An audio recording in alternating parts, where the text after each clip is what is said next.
क्या आपने कभी सोचा है कि एक मोटा और अनाड़ी पांडा जिसका सबसे बड़ा सपना बस खाना और सोना है, कैसे कुंग फू का महान ड्रैगन योद्धा बन सकता है? तो चलिए शुरू करते हैं। 2008 में इसकी शुरुआत के बाद से यह एक अद्भुत एनिमेटेड फ्रेंचाइजी बन गई है। इसने मार्शल आर्ट्स, मजेदार किरदारों और गहराई से भरे विषयों से दर्शकों को मंत्रमुग्ध कर दिया है। शांति की घाटी से लेकर चीन के दूर दराज के इलाकों तक हम सभी 4 मुख्य फिल्मों और कुछ शॉर्ट फिल्मों के बारे में बात करेंगे। हम देखेंगे कि कैसे हमारा प्यारा पांडा पो कुंग फू की कला में महारत हासिल करना सीखता है, अपनी किस्मत का सामना करता है और शांति का सही अर्थ खोजता है। शुरू करने से पहले मास्टर शिफू, जेड पैलेस के हेडमास्टर और फ्यूरियस 5 के गुरु द फ्यूरियस 5, कुंग फू के सबसे महान योद्धा जो शांति की घाटी के रक्षक हैं। इनके नाम हैं क्रेन, वाइपर, मंकी, मैंटिस और टाइग्रेस। मास्टर उगवे, जेड पैलेस के सबसे बड़े और सबसे बुद्धिमान कुंग फू योद्धा, वो अब रिटायर हो चुके हैं। मिस्टर पिंग, वो के गोद ले गए पिता जो घाटी में सबसे मशहूर न्यूडल की दुकान चलाते हैं। ताई लंग, एक शक्तिशाली कुंग फू योद्धा, जब उसे ड्रैगन वॉरियर नहीं चुना गया तो उसकी शक्ति और अहंकार ने उसे बुराई की राह पर धकेल दिया। उसे एक हाई सिक्योरिटी जेल में बंद कर दिया गया जहां वह 20 साल तक रहा।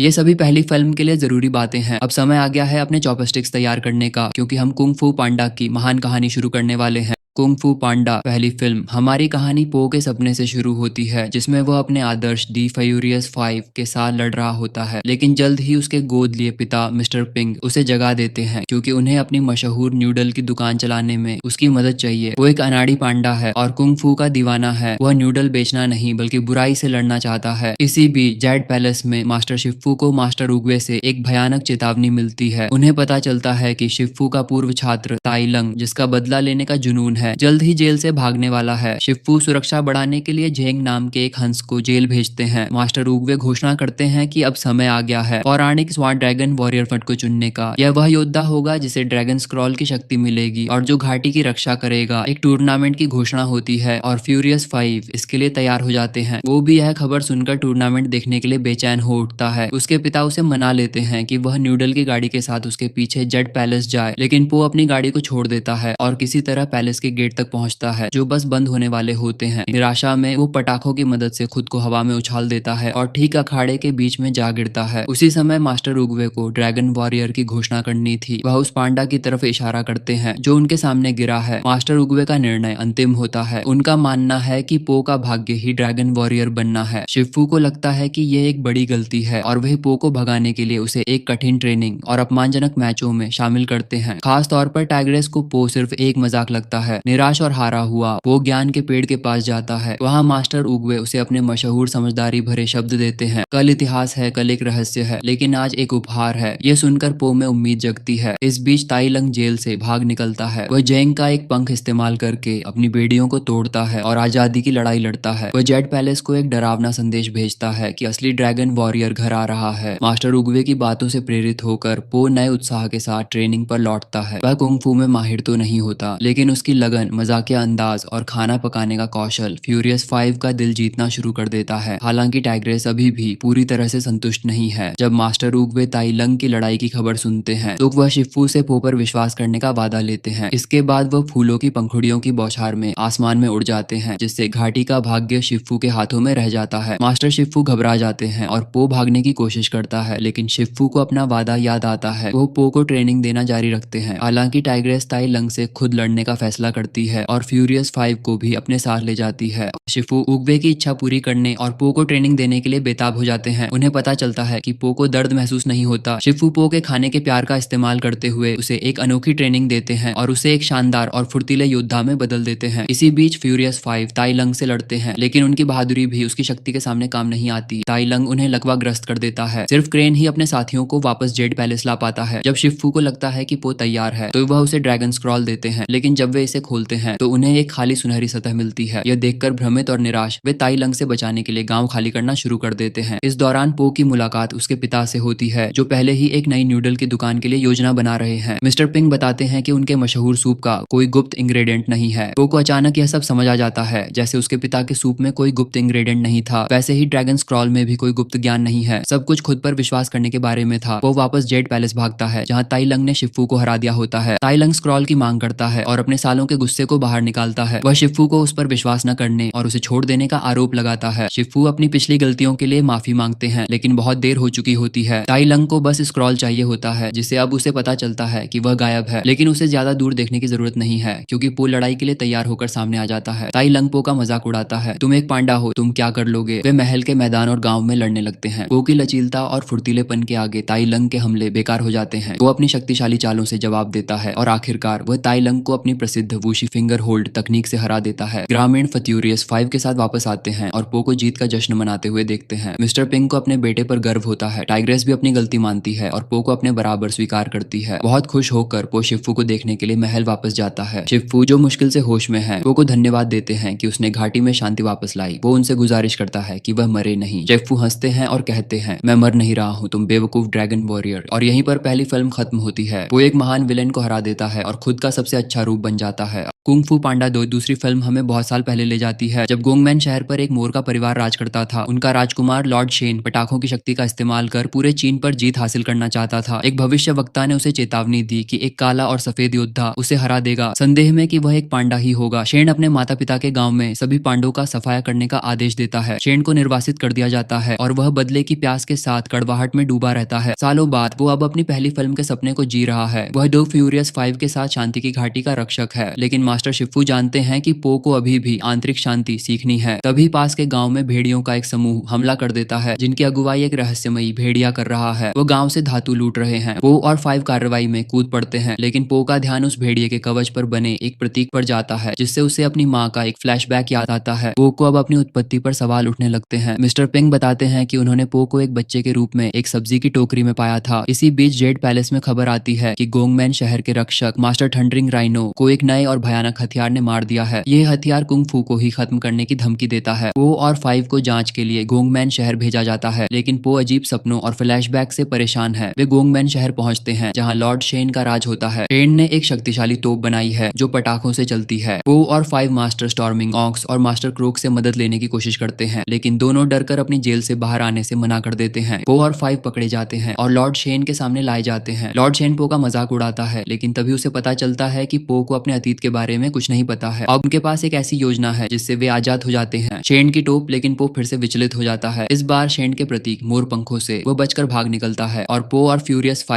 5 को अपनी जान बचाने के लिए भागना पड़ता है। पो को अभी तक पता नहीं है कि उसने पो को क्यों फ्रीज किया था। अपने मिशन और अपने अतीत के बीच फंसा हुआ वो आखिरकार स्वीकार करता है कि शेन किसी तरह उसके माता पिता से जुड़ा हुआ है। सच्चाई का पता लगाने के लिए दृढ़ होकर टाइग्रेस शेन की टोप फैक्ट्री में तोड़फोड़ करती है। वह उसे नष्ट करने की योजना बनाती है। वो शेन से मिलता है, जो दावा करता है कि पो के माता पिता ने उसे छोड़ दिया था। वो यह सुनकर तबाह हो जाता है और एक नदी में गिर जाता है और ऐसा लगता है जैसे वह मर गया है, लेकिन पो मरा नहीं है। उसे एक भविष्यवक्ता ने बचा लिया है, जो उसे उसके बचपन के गांव के खंडहरों में ले जाता है। भविष्यवक्ता के मार्गदर्शन में पो की दबी हुई यादें वापस आती हैं। वह अपने गांव का विनाश देखता है और अपनी माँ का उसे एक सब्जी की टोकरी में छिपाकर बचाने का हताश प्रयास। उसे एहसास होता है कि उसके माता पिता ने उसे छोड़ा नहीं था, बल्कि उसकी रक्षा के लिए खुद को बलिदान कर दिया था। वो आखिरकार समझ जाता है कि उसका अतीत उसे परिभाषित नहीं करता, बल्कि उसकी पसंद मायने रखती है। वह गोंगमैन सिटी लौटता है, शेन और उसकी सेनाओं का मुकाबला करने के लिए तैयार होकर। इस बीच शेन ने फ्यूरियस 5 को पकड़ लिया है और उन्हें मारने की योजना बना रहा है, जब उसका बेड़ा चीन पर विजय पाने के लिए रवाना होता है। लेकिन पो 5 को आजाद कराने के लिए आता है और एक बड़ा युद्ध छिड़ जाता है। Master Shifu, master storming bull और मास्टर क्रोक के साथ लड़ाई में शामिल हो जाते हैं, जिन्होंने आखिरकार शेन के डर पर काबू पा लिया है। उनके प्रयासों के बावजूद शेन का बेड़ा बच निकलता है, लेकिन पो मलबे के एक टुकड़े पर खड़ा हो जाता है और अपने अविश्वसनीय कुंग फू का उपयोग करता है। वह शेन की तोप के सिद्धांतों को बदल देता है ताकि वे उसे वापस नष्ट कर दें। वह शेन का सामना करता है और उससे इस नफरत को छोड़ने का आग्रह करता है, लेकिन शेन मना कर देता है। अराजकता में शेन गुस्से से पो पर हमला करता है और गलती से अपनी ही तोप की रस्सी काट देता है, जो गिरकर उसे कुचल देती है। पो ने सबको बचा लिया है। वह शांति की घाटी में लौटता है, जहां वह अपने पिता मिस्टर पिंग के साथ रहता है। लेकिन दूर एक छिपे हुए गांव में एक धार्मिक पिता को महसूस होता है कि उसका बेटा जीवित है। भविष्य अनिश्चित है, लेकिन एक बात निश्चित है, पो की यात्रा अभी खत्म नहीं हुई है, बल्कि कुंग फू पांडा 3 में उसका अगला कदम शुरू होता है। फू पांडा 3 की शुरुआत उस जगह से होती है जहां मास्टर उगवे, एक शक्तिशाली आत्मा योद्धा, काई के ध्यान को भंग कर देता है। 500 साल पहले उगवे और काई ने साथ मिलकर लड़ाई लड़ी थी, लेकिन अब काई ने अनगिनत कुंग फू मास्टर्स की जीवन शक्ति चुराना शुरू कर दिया है। नश्वर दुनिया में लौटने और सबसे बड़ी शक्ति हासिल करने के लिए उसे उगवे की छी की आवश्यकता है। हालांकि उगवे हार गया, उसने काई को चेतावनी दी कि उसे रोकने के लिए कोई और भेजा गया है। इस बीच शांति की घाटी में वो और फ्यूरियस 5 को एक चौंकाने वाली चुनौती का सामना करना पड़ता है। शिफू ने घोषणा की कि वह पद छोड़ रहे हैं और पो को उनके प्रशिक्षण का प्रभारी बना रहे हैं। पो का पहला प्रशिक्षण सत्र एक बड़ी आपदा बन जाता है। शिफू ने खुलासा किया कि उसने यह जानबूझकर किया था। वह पो को आगे बढ़ने के लिए प्रेरित कर रहा है और उसे बताता है कि ड्रैगन वॉरियर होने का मतलब सिर्फ लड़ना नहीं है, बल्कि सभी जीवित चीजों में बहने वाली जीवन शक्ति ची पर महारत हासिल करना है। तभी इतिहास में भुला दिया गया काई नश्वर दुनिया में आता है। वह चुराई हुई ची का उपयोग करके जेड योद्धाओं जेड वॉरियर्स की एक सेना बनाता है और उगवे की विरासत को नष्ट करने के लिए निकल पड़ता है। पो के आत्मसंदेह के बीच एक अप्रत्याशित मेहमान आता है, उसका जैविक पिता ली शान। वह बताता है कि अन्य पांडा भी एक छिपे हुए गांव में बच गए थे। काई के जेड योद्धाओं ने घाटी पर हमला कर दिया और पो को एहसास हुआ कि उसे अंची अंडोस में महारत हासिल करना सीखना होगा। ली शान उसे सिखाने की पेशकश करता है। वो मिस्टर पिंग और ली शान पांडा गांव की यात्रा करते हैं। वो अपने असली परिवार को पाकर बहुत खुश है, लेकिन काई का खतरा अभी भी मंडरा रहा है। वो मास्टर वाइपर, मेंटिस, क्रेन और यहाँ तक कि शिफू को भी पकड़ लेता है। टाइग्रेस पो को चेतावनी देने के लिए दौड़ती है, लेकिन बहुत देर हो चुकी है। लिशान कबूल करता है कि वह प्राचीन ची तकनीकों को नहीं जानता। वो गुस्से में आ जाता है, लेकिन उसका इरादा मजबूत है और वह काई का सामना करने के लिए तैयार है। भले ही टाइग्रेस उसे चेतावनी देती है कि केवल वूशी फिंगर होल्ड काम नहीं करेगा। मिस्टर पिंग के प्रोत्साहन से पांडा पो को अपने प्रशिक्षण में शामिल करते हैं। वे काई के जेड योद्धाओं का सामना करते हैं और अराजकता और भ्रम पैदा करते हैं। वो काई पर वूशी फिंगर होल्ड का उपयोग करने की कोशिश करता है, लेकिन यह उस पर काम नहीं करता। काई कोई साधारण योद्धा नहीं है, वो एक आत्मा है। अचानक वो समझ जाता है, भी काई को पकड़ लेता है और वूशी फिंगर होल्ड का उपयोग करके खुद को और उसे दोनों को आत्मा की दुनिया में खींच लेता है। काई पो पर कब्जा कर लेता है, लेकिन पांडा गांव में वापस आकर वो अपने दोस्तों के बलिदान से प्रेरित होता है। उनकी ची की शक्ति से वो अपनी शक्ति को अनलॉक करता है। वही आजाद हो जाता है, अपनी जीवन शक्ति को बाहर निकालता है और काई को हरा देता है, जिससे उसकी चुराई हुई सारी ऊर्जा मुक्त हो जाती है। उगवे ने पो को चुना क्योंकि वह मानता था कि पो में कुंग फू के अतीत और भविष्य को एक साथ लाने की क्षमता है। पो ची के एक सच्चे मास्टर के रूप में नश्वर दुनिया में लौट आता है और शांति की घाटी में पांडा और अन्य कुंग फू मास्टर्स को प्रशिक्षण देता है, जिससे पूरी दुनिया में एक नई ऊर्जा का संचार होता है।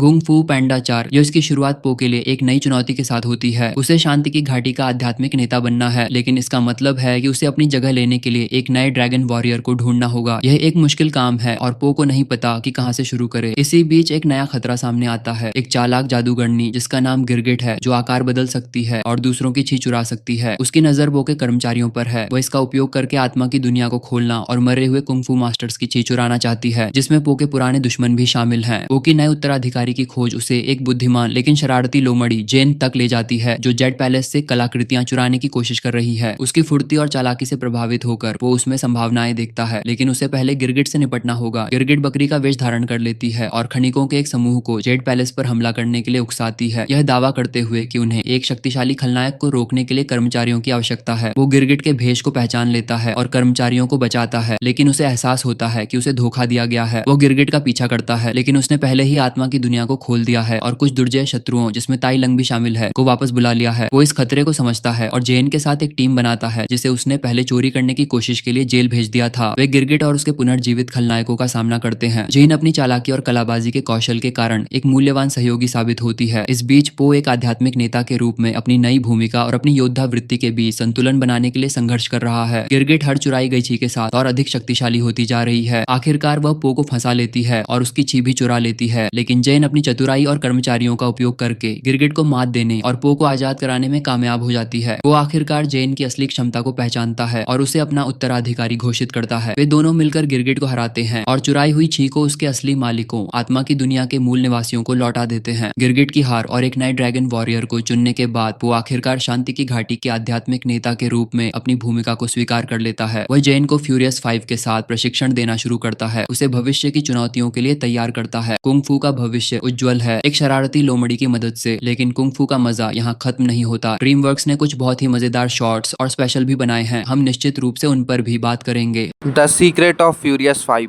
यह हमें पो के ड्रैगन वॉरियर के शुरुआती दिनों में वापस ले जाता है। वही उग्र खरगोशों की एक कक्षा को पढ़ा रहा है, लेकिन छात्र कुंग फू सीखने के बजाय खेलना पसंद करते हैं। उन्हें प्रेरित करने के लिए पो फ्यूरियस 5 के बारे में कहानियां सुनाने का फैसला करता है कि कैसे वे आज के महान योद्धा बने। सबसे पहले टाइग्रेस की कहानी है। उसे एक शावक के रूप में उसके अनियंत्रित ताकत के कारण एक अनाथालय में छोड़ दिया गया था। डर और अकेलेपन में उसे मास्टर शिफू ने देखा। शिफू ने उसकी क्षमता को पहचाना और उसे अनुशासन और नियंत्रण सिखाया। अगला है मंकी, एक शरारती बंदर जो जहां भी जाता अराजकता फैलाता था, अंततः उसे अपने गांव से निकाल दिया गया। अकेलेपन में उसने एक आड़ू के पेड़ के बगीचे में शरण ली, जहां वो मास्टर उगवे से मिला। उगवे ने उसे आंतरिक शांति का महत्व सिखाया। मेंटिस 5 में सबसे छोटा है। शुरू में उसे कमजोर और महत्वहीन माना गया था, लेकिन उसने अपनी आंतरिक शक्ति और अविश्वसनीय गति को पहचाना। वह बिजली की गति से लड़ने वाला योद्धा बन गया। वाइपर और एक प्रसिद्ध योद्धा की बेटी बिना जहरीले दांतों के पैदा हुई थी। उसके पिता ने सोचा कि वह खुद का बचाव नहीं कर सकती, लेकिन जब उसके पिता घायल हो गए तो वाइपर ने अपनी अनोखी रिबन नृत्य शैली, रिबन डांसिंग स्टाइल का उपयोग करके लड़ना सीख लिया। अंत में एक अनाड़ी और आत्मसजग चौकीदार क्रेन है। अकादमी में उसने एक योद्धा बनने का सपना देखा। एक आत्मविश्वास से भरे छात्र से प्रेरित होकर उसने अपने डर पर काबू पाया और अपनी प्राकृतिक सुंदरता का उपयोग करके हवाई लड़ाई का मास्टर बन गया। वो इन प्रेरणादायक कहानियों को साझा करता है और आखिरकार उसके छात्रों का ध्यान आकर्षित करता है। वे सीखते हैं कि सबसे महान योद्धाओं को भी चुनौतियों का सामना करना पड़ता है और उन पर विजय प्राप्त करनी पड़ती है। फ्यूरियस 5 से प्रेरित होकर वे अपनी क्षमता को अपनाने के लिए तैयार होकर अपना कुंग फू प्रशिक्षण शुरू करते हैं। ये स्पेशल इस दिल को छू लेने वाले संदेश के साथ समाप्त होता है कि कोई भी हीरो बन सकता है। कुंग फू पांडा हॉलीडे स्पेशल, यह एक उत्सव का समय है। यह शांति की घाटी में क्रिसमस है। वो को एक उत्सव की दुविधा का सामना करना पड़ता है। मास्टर शिफू से जेड पैलेस में वार्षिक शीतकालीन भोज का आयोजन करने का काम सौंपते हैं। यह चीन के सभी कुंग फू मास्टर्स के लिए एक प्रतिष्ठित आयोजन है। हालांकि पो अपने प्यारे पिता मिस्टर पिंग के साथ अपनी नूडल की दुकान पर छुट्टियां वो बिताना चाहता है, लेकिन शीतकालीन भोज एक बहुत ही प्रतिष्ठित आयोजन है। शिफू जोर देते हैं कि भोज विस्तृत अनुष्ठानों और परंपराओं के साथ एकदम सही और औपचारिक होना चाहिए। दबाव से अभिभूत वो एक संतुलन खोजने की कोशिश करता है। वह एक ड्रैगन वॉरियर के रूप में अपने कर्तव्यों और अपने परिवार के साथ रहने की इच्छा के बीच फंसा हुआ है। शुरू में वह अपने पिता को भोज के लिए शेफ के रूप में भर्ती करने की कोशिश करता है। उम्मीद करता है कि वह परिवार के साथ समय और अपनी जिम्मेदारियों को एक साथ जोड़ सके, लेकिन मिस्टर पिंग घाटी के लोगों की सेवा करने के लिए समर्पित हैं और अपनी दुकान छोड़ने से इनकार कर देते हैं। और वह अपने वफादार ग्राहकों को प्रोत्साहित करता है कि वे ड्रैगन योद्धा के रूप में अपनी भूमिका निभाएं और एक शानदार दावत की मेजबानी करें। वो को ये सब करने का मन तो नहीं होता, लेकिन फिर भी वह अनिच्छा से मान जाता है और तैयारियों में जुट जाता है। हालांकि चीजें ठीक से नहीं चल पाती। वह गलती से एक मशहूर खरगोश शेफ वो हॉप का अपमान कर देता है, जो अब उससे बदला लेना चाहता है और उसे हराकर अपना सम्मान वापस पाना चाहता है। इस बीच ड्रैगन योद्धा को विंटर फीस्ट के मुश्किल रिवाजों और परंपराओं में महारत हासिल करने में बहुत परेशानी होती है। वो अंतहीन नियमों और उम्मीदों से परेशान हो जाता है। वो कोई बहुत ही जरूरी सबक मिलता है। कभी कभी परंपराओं को तोड़ना और अपने दिल की सुनना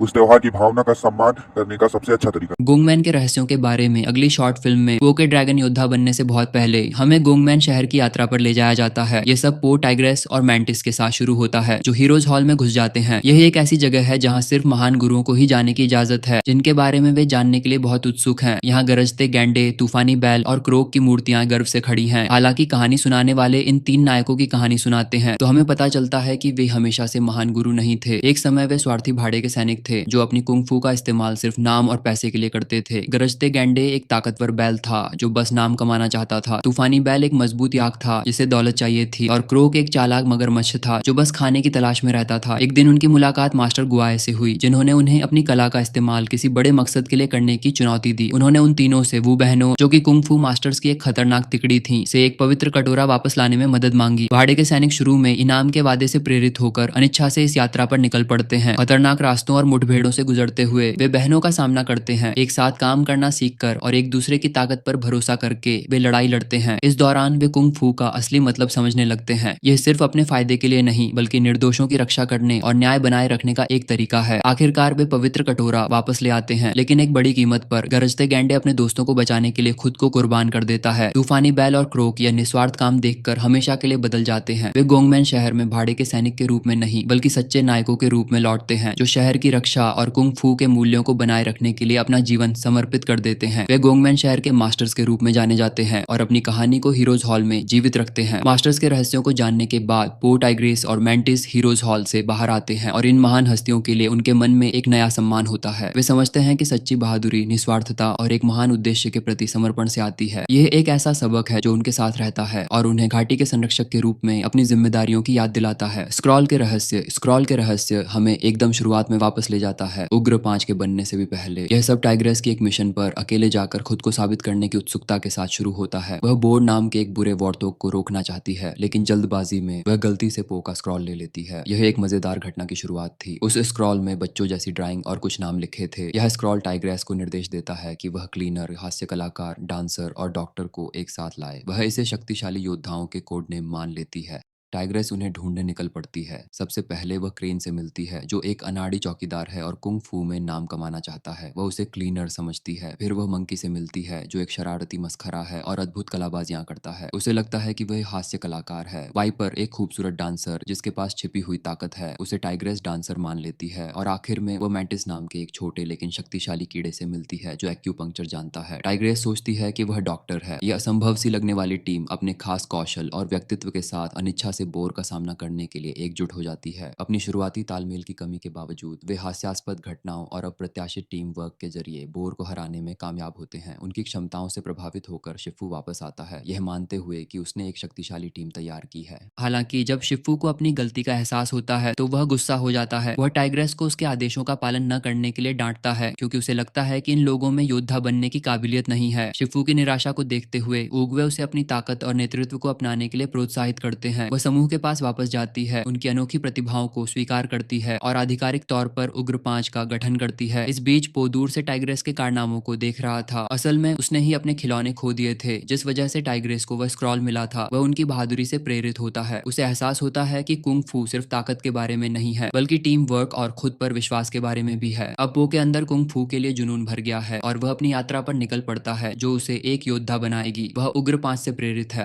ऐसे नायक जो यह साबित करते हैं कि कोई भी महान बन सकता है, चाहे वह कितना भी अलग या अनोखा क्यों ना हो। और हमें पता है कि इसका अंत कैसे होता है, और इसी के साथ हमारी यात्रा यहीं खत्म होती है। वैसे टेक्निकली कुंग फू पांडा की एनिमेटेड टीवी सीरीज में और भी बहुत कुछ है, जैसे कि कुंग फू पांडा लेजेंड्स ऑफ ऑसमनेस, लेकिन उसका एनिमेशन इतना अच्छा नहीं है और पो को जैक ब्लैक ने आवाज नहीं दी है, जो कई मायनों में फिल्मों के उलट है। इसलिए मैं इसे कैनन नहीं मानूंगा। लेकिन अगर आपको यह पसंद है तो और देखिए। इसके अलावा 2 और छोटी फिल्में हैं, 2-3 मिनट की शॉर्ट फिल्में हैं। एक का नाम है पांडा 5, जिसमें वसंत का त्योहार दिखाया गया है, और दूसरी है डम्पलिंग्स, जिसमें पो और जेन के बीच एक स्वादिष्ट पकौड़ी पकाने की प्रतियोगिता होती है। इन फिल्मों के अच्छे क्वालिटी के वर्जन ऑनलाइन नहीं है, इसलिए दुख की बात है कि हम इन्हें कवर नहीं कर पाए, लेकिन वे भी बहुत बढ़िया हैं। तो अगर आप उन्हें देखना चाहते हैं तो जरूर देखें। खैर, मुझे लगता है कि अभी के लिए हमारी यात्रा यहीं खत्म होती है। मुझे उम्मीद है कि आपको वैली ऑफ पीस से होकर हमारी यह यात्रा अच्छी लगी होगी, जहां हमने एक के बाद एक कहानियों को देखा और जाना कि कैसे एक बिल्कुल मामूली सा पांडा लाखों लोगों का रक्षक बन गया। मुझे नीचे कमेंट्स में बताएं कि आपकी पसंदीदा कुंग फू पांडा फिल्म कौन सी है, और आप चाहते हैं कि मैं अगली बार किस फ्रेंचाइजी के बारे में बात करूं। तब तक देखने के लिए धन्यवाद। अगली बार मिलते हैं।